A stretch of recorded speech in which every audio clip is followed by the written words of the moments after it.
Bonjour à tous et bienvenue sur EPS Store. Cette semaine, on va regarder la N4 G101 GBBR de chez Double Eagle. Cette réplique proposée par Double Eagle est en collaboration étroite avec EMG qui possède, elle, les licences Novesk. Alors pour commencer, qui est Novesk ? Novesk, c'est une société américaine qui est dans la conception d'armes à feu et d'accessoires pour armes à feu. Pour commencer, qu'est-ce qu'on retrouve dans la boîte ? On peut retrouver, comme d'habitude, de la part de EMG, la petite carte d'authentification qui prouve bien que c'est une réplique appartenant à EMG. Petite carte assez sobre, avec un petit QR code. Ici, on peut voir du coup la collaboration entre EMG et Novesk. Ensuite, on retrouve le manuel d'utilisation. Malgré la vidéo, je vous conseille quand même toujours de le lire, parce que c'est toujours bien de bien connaître sa réplique avant d'utiliser. Vous avez aussi du coup le même manuel d'utilisation en français. On retrouve aussi une vue éclatée de la réplique si jamais vous vous sentez de la bricoler en cas de problème ou tout simplement en cas d'upgrade. On peut retrouver aussi un adaptateur pour bébé loader, du coup pour tout ce qui est chargeur GBBR, une tige de débourrage et de nettoyage, les organes de visée, bon nous on les a déjà montés sur la réplique pour lui rendre ce côté plus authentique, le chargeur en polymère et bien sûr la réplique. On retrouve donc ici une réplique GBBR qui utilise du coup un mode de propulsion avec du gaz et comme vous pouvez l'observer, elle est très bien finie. On retrouve du coup une réplique full métal avec quelques parties en polymère comme la poignée pistolet, la crosse, les organes de visée ainsi que le chargeur.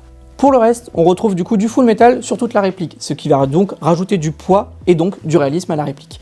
On retrouve donc sur cette réplique un poids de 2,2 kg.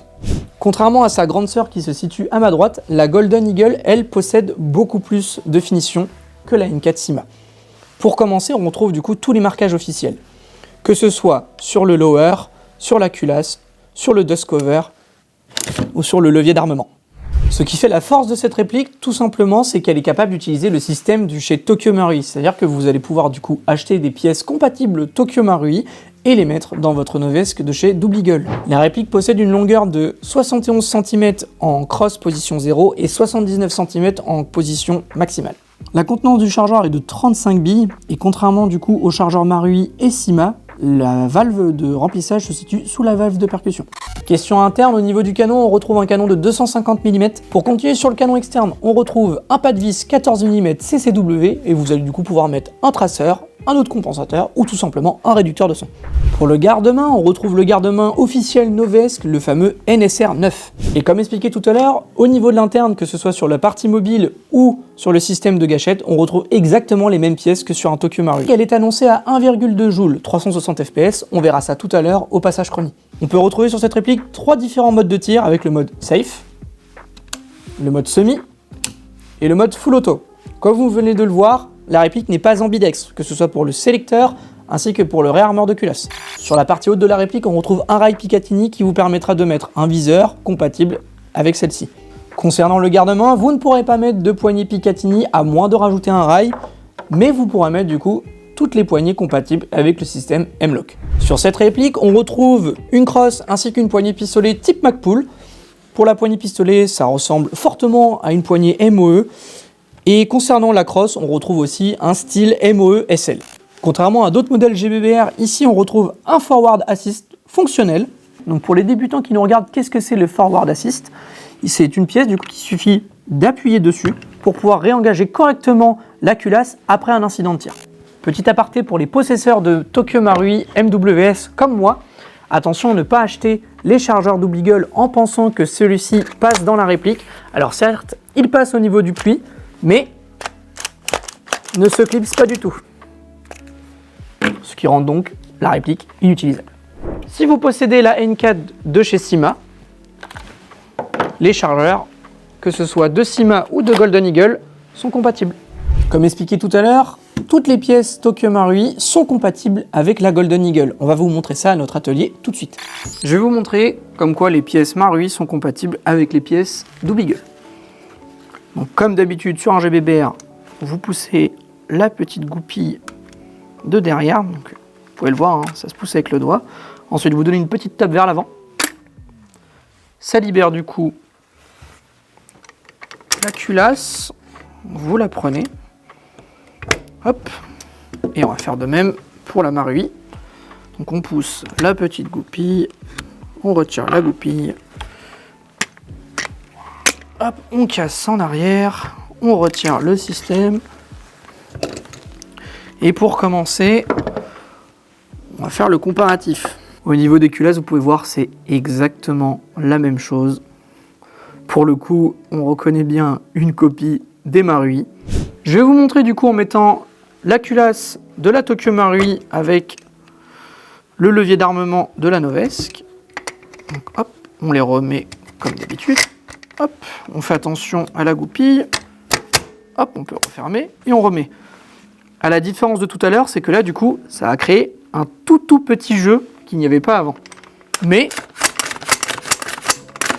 on peut le voir, tout fonctionne. Là, je peux pas mettre la sécurité, c'est normal. Hop, hop. Et inversement, si on prend la culasse de la Double Eagle et que l'on la met dans la Marui, celle-ci va avoir énormément de mal et ne passera pas puisque du coup elle est plus épaisse que la culasse d'origine. Les pièces Marui sont compatibles avec les Golden Eagle mais pas l'inverse. On en a fini avec la présentation de cette réplique, maintenant on va aller tester au chronie la puissance et après on va aller se faire une petite séance de tir avec différents grammages. On va commencer par de la 20, ensuite de la 28 et pour finir de la 0,32 pour voir les perfs en sortie de boîte. On se retrouve sur le stand de tir. Donc là, on va tester la réplique, voir si elle délivre bien les 1,2 joules qu'elle annonce. Donc là, on va commencer en 175 PSI en 0,20 joules. C'est parti. 368, 65, 53, 64, 348. Donc là on est sur une moyenne de 350, donc c'est 1,12, donc c'est à peu près ce qui est annoncé, donc c'est pas mal. Là on va passer du coup en 0,28. Du coup maintenant on se retrouve en 0,28 et on va voir ce que ça donne. C'est parti. Hop, on l'engage et c'est parti.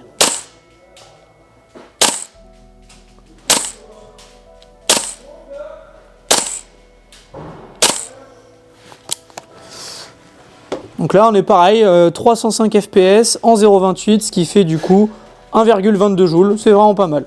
Et maintenant on se retrouve en 0,30, c'est parti, on a remis le chargeur, on a remis le gaz, toujours en 175 PSI. Oula.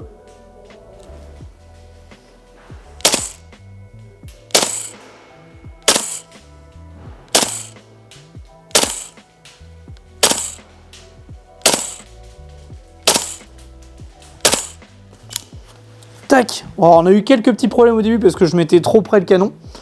Mais du coup, on est quand même toujours à 286 fps et toujours du coup une moyenne de 115 joules. Pardon. On se retrouve sur le stand de tir. Donc là, on a fait le passage chronie avec tous les tests de billes. Donc du coup, on est parti sur du 0,30 en 175 PSI. Donc là, on est sur le chargeur d'origine. Je vais vous montrer du coup les différences et comme quoi chaque chargeur passe sur cette réplique. Donc c'est parti. La cible est à 40 mètres. C'est une cible réactive. Donc si on touche, vous allez voir qu'elle s'illumine. C'est parti.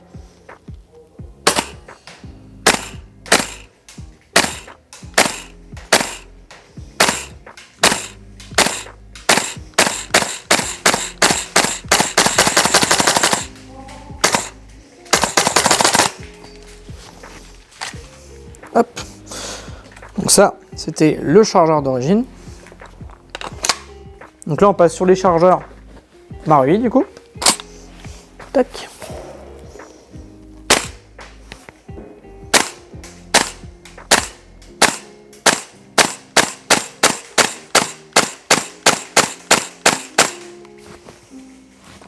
Et pour finir, on passe sur les chargeurs Sima N4 du coup.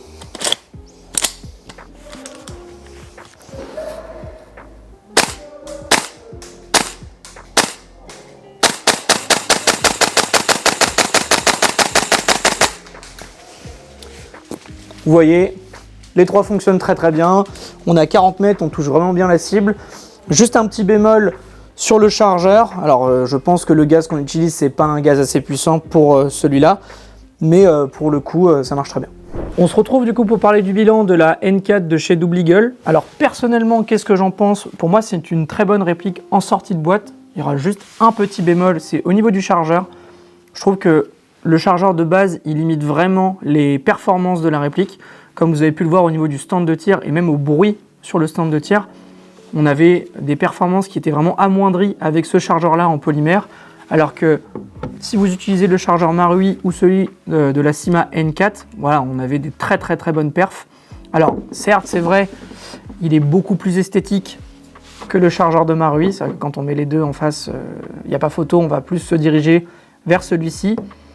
Mais on va pas se mentir, et vraiment on l'a remarqué, même on a fait plusieurs tests en dehors de hors caméra, pardon, et on s'est vraiment rendu compte que celui-ci bridait vraiment la réplique. Alors c'est dommage, on avait à peu près entre 30-40 mètres de portée avec celui-là, alors que tandis qu'avec celui-là, on en avait beaucoup plus.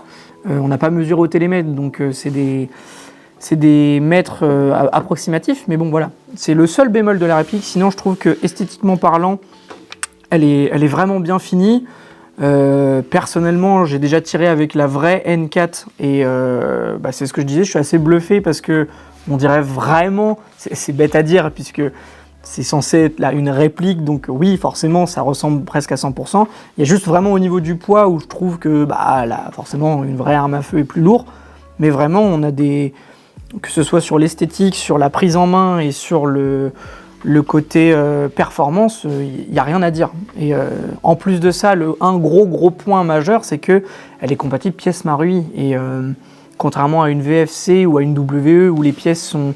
Il n'y a pas beaucoup de pièces sur le marché, là vraiment on a une gamme de pièces qui est énorme, que ce soit chez Ratek, chez Angry Gun, après même au niveau du coup... bon là ce serait bête du coup de changer tout ce qui est garde-main, etc. Donc on va dire à l'aspect extérieur, parce que moi je trouve que les Novesque, ça a quand même un design qui est propre à eux, qui est différent, parce que, on va pas se mentir, sur les terrains, on voit énormément d'M4, et c'est vrai que c'est assez rare de voir des Novesque. Donc, personnellement, moi, je ne changerai pas l'externe, par contre, je changerai une chose en interne, c'est que je changerai le nozzle, et je le passerai du coup sur soit un Ratek, soit un Angry Gun, et pour le passer en N-Pass, tout simplement, pour pouvoir régler la puissance.